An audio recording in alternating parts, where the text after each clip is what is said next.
جبینه په مرګ بدواړه سره مړه شو. په مرګ بدواړه سره مړه شو.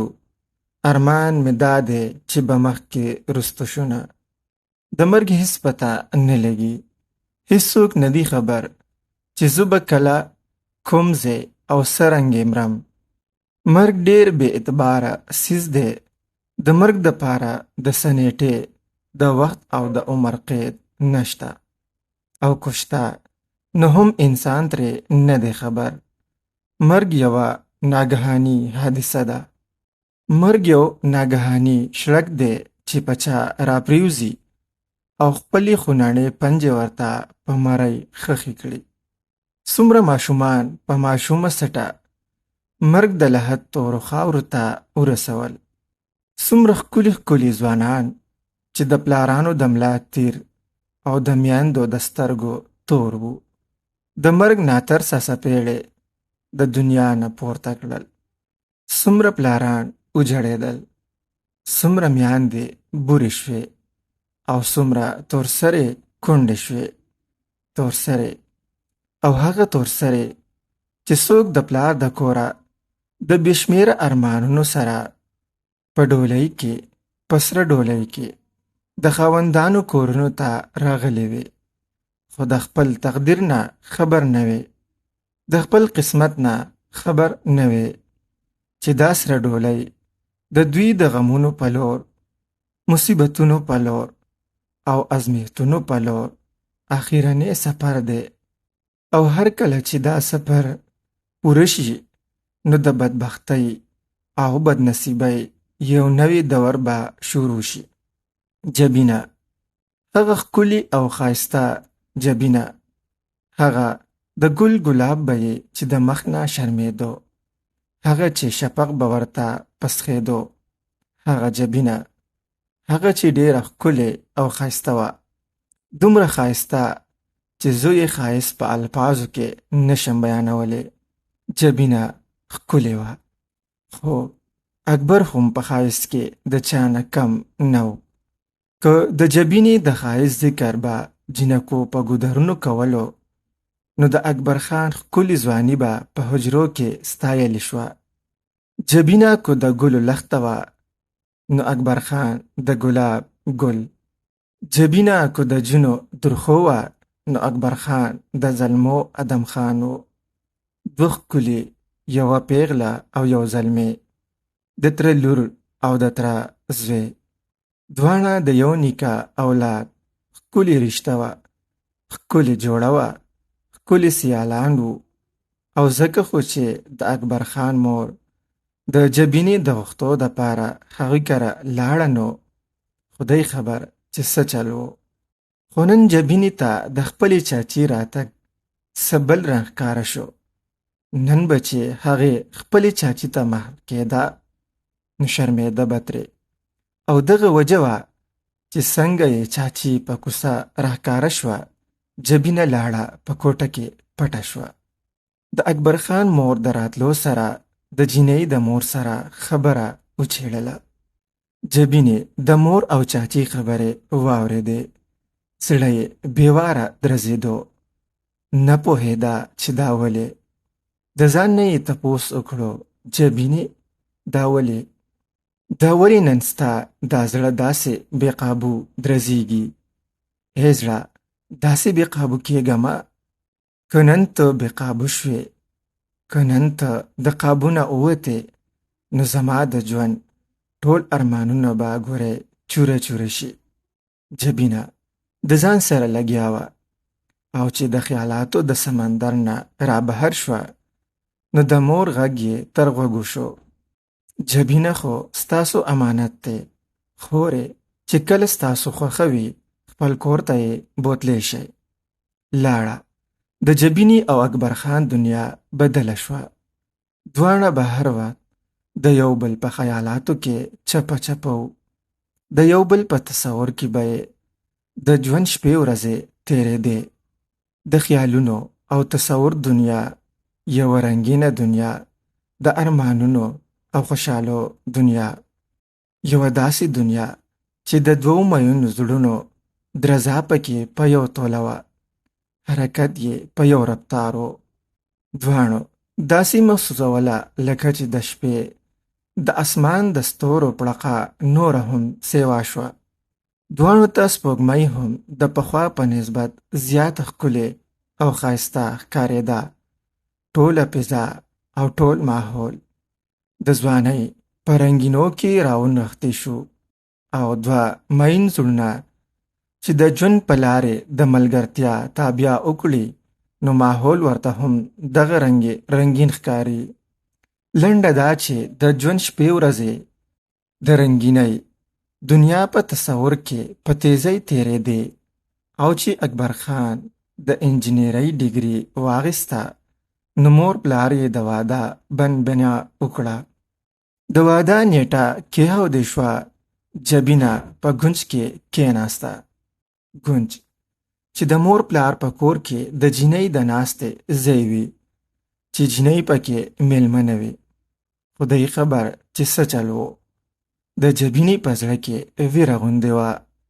خدای خبر چې څه چل و، چې نن د جبینې د زړه په درزاري کې هغه تلوسه نه وه، هغه خوشحالي نه وه، هغه د خیالونو او تصور رنګینه دنیا جبینې ته سپیره سپیره او ورانه ویجاړه ښکارېده. په لاسونو او خپو لګېدلو نکریزو لکه چې چیچل کول. د هغې زړه غوښتل چې دا نکریزې د لاسونو او خپو نه لرې کړي، او لاسونه خپې په یخو یخو اوبو ووینځي چې دا سوی لږ په قلار شي. خو جبینې داسې نشو کولی، ځکه چې هغه په ګونج کې ناسته وه. شپه تیره شوه، غرمه شوه، مازیګر شو، مخکې واره، او ورپسې جنج راغلو. د جبینې اوربل خور شو، ښایست یې په دوه شو. هر چا د ناوې ښایست وستایلو. په خوشحالۍ او نندارو ډولۍ پورته شوه. د الا الا په چغو سرو او د ټوپکونو په ټقار کې ډولۍ د اکبر خان په کوڅه وردننه شوه. او د دې ځای نه د جبینې د ژوند دویم دور شروع شو. اکبر خان به د جبینې سترګو ته کتل، ډېره پرې ګرانه وه. په جبینې هم اکبر خان کم ګران نه و. د مینې کورو، د خوشحالۍ او اطمینان ورځې شپې وې چې تېرېدې. اکبر خان انجینر و، او یوه ورځ داسې راغله چې هغه د اعلی تعلیم دپاره لندن ته روان شو. د رخصتېدو په وخت کې جبینې ته ووې، جبینې خفه کېږه مه، زه به که خیري زر راشم. څومره زر به راشي اکبر خانه؟ بس که خیر وي 2 کاله دي د سترګو په رب کې به تیر شي. 2 کاله به د سترګو په رب کې تیر شي. اکبر خانه ته نه یې خبر چې د جدایۍ یو لمحه هم لکه د کال هومره اوږده وي، نو 2 کاله به څنګه د سترګو په رب کې تیر شي. جبینې زما دپاره هم دا جدایي ګرانه ده، خو څه وکړم؟ اکبر خانه خدای خبر چې زما دا زړه ولې دومره ناقلاره دی. ستا لندن ته په تلو زما زړه ولې ډوبېږي. ستا په دې تلو کې ماته خپله تباهي ولې ښکاري. نادانې جبینې ستا څه خیال دی چې ستا اکبر بګینې تا هېره کړي؟ ته په ما داسې بدګمانه یې، او هره ښځه په خپل خاوند باندې تر څه حده پورې بدګمانه وي. زما ستا په مینه باندې باور دی، ولې بیا هم زما زړه د زړه نه وسوسې وباسه. پښتون په ژوند کې یو ځل مینه کوي، بیا بیا نه کوي. اخره د دې ماشومې لونګینې په سر قسم. اکبر خان د لونګینې په سر 2 لاسونه کېښودل، او د جبینې سره یې لوز وکړو چې زه به تا نه هېروم. جبینې په جړېدلو سترګو اکبر له رخصت ورکړو، او دا ټپه یې ورته ووې: په مرګ به دواړه سره مړه شو، په مرګ به دواړه سره مړه شو، ارمان مې دا دی چې به مخکې رستو شونه. اکبر لاړو په کوڅه ووته. جبینه کوټې ته ننوته، په کټ کې پړ مخې پرېوته او په چغو چغو یې وجړل. همدغه رنګ سحرونه په ماښامونو او ماښامونه په تورو شپو بدلېدل. په هره دویمه ورځ به د اکبر خط راتلو. د جبینې سره د مینې لوظونه به پکې تازه کېدل. جبینې به د یو خط نه تر بل خط پورې ورځې شپې شمېرلې. خطونه رو رو کمېدل.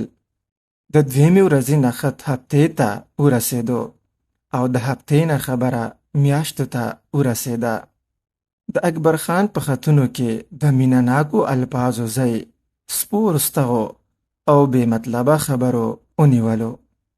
جبینې به د لوز مطابق هر ورځ اکبر خان ته خط لیکلو. خپل لوزونه به یې ورته یادول. د لونګینې خبرې به یې ورته لیکلې. ورته به یې لیکل چې لونګینه زما ډېره خوښه ده، ځکه چې د دې سترګې بلکل ستا په شان دي. اکبره، لونګینه دې ډېر یادوي. اوس یې بابا هم زده کړی دی. په تلتړۍ ژبه خبرې خو هم کوي. خو د دې دومره اوږد خط په جواب کې به صرف 2 کرښې خط راغلو. زه ډېر ناوزګاره یم، دومره ناوزګاره چې تاسو ته د خط لیکلو وخت را سره هم نشته. لاړه جبینه د فکرونو او وسوسو په سیند لاهو شوه. د اکبر سره اوس دومره وخت نشته چې جبینې ته خط ولیکي. د جبینې زړه ټکه وخوړه او چې څه وخت د کلي یو بل زلمی د لندن نه راغلو او دا خبر یې راوړو چې اکبر خان هلته بل واده کړی دی، نو جبینه لیونی شوه. بلکل لیونی.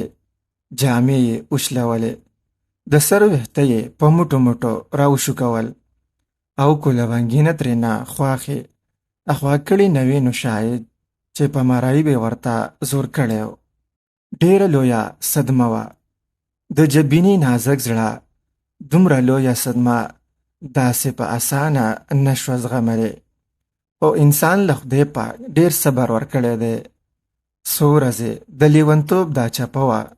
رو رو د جبینې زړه د حالاتو سره سمجوته وکړه او چې لږ څه صورت شوه نو خپله لور لونګینه یې را تر غاړه ایسته. په چغو چغو یې وجړل. خوږې لورې، ارمان چې ستا د سترګې د بې وفا اکبر په شان نه وې. زړه مې غواړي چې دا دواړه سترګې درله ړندې کړم، چې ستا دا غټ غټ ګاټې ویلې شي، چې ستا دا چپې چپې باڼه بونډې سونډې شي.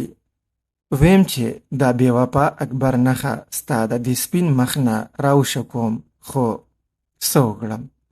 هېڅ هم نشم کولی لورې. ته زما لور یې، زما د بېلتون د تکو تورو شپو ملګرې. زه به دا خپل پاتې ژوند ستا په مینه پورې تېروم، خو څنګه به تېر شي؟ په ځوانه ځوانۍ کې د جدایۍ لمحې ډېرې بوږنونکې شي، ډېرې درنې او ډېرې سپېرې شي.